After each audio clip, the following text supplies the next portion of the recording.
الشیطان الرجیم. بسم الله الرحمن الرحیم.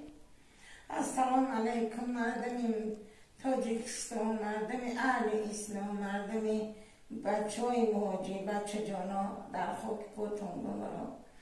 در این ماه مبارک پروردگار کریم مرا خرسان کده، خدا من خرسانتون کنم.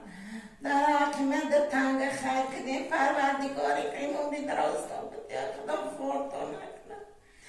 من شما می ندارم بچه جانا، من دستگیری بختیار تیجه در کارت من 5843 سومون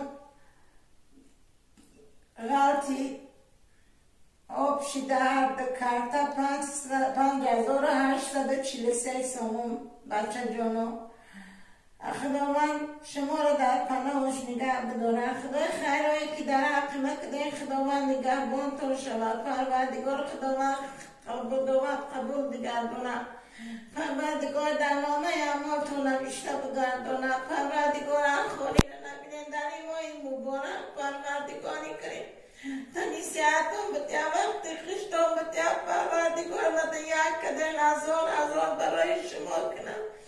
پروردگاری کریمی از پدر و مادراتون و فرزنداتون عمری دراز بتیا. پروردگار فرزنداتون عمری دراز بتیا. خدا در پیش شما فرزند کتون دستی شما را بگیرد. پروردگار خدا خورتون نکنه. پروردگار چی ارزو حوثه دونیده مهاجرت. پروردگار بچه های غریب سیاحت سلامت به وقتی خشبتری سیاحت به کیسه پر.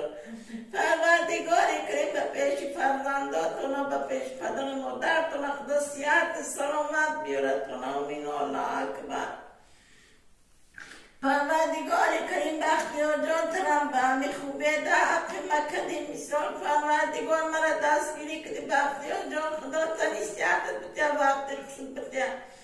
مای زمین تا آسمان همه شما بچه های مهاجران میندار هزار مرد شگر به دستگیر اولش به دستگیری وقت به پروردگار میندار دیمش به دستگیری بختیار. هزار رحمت بچه جانا همه تون خدا امتون درست کنه. پروردگار من بی بچه را خرسان کده.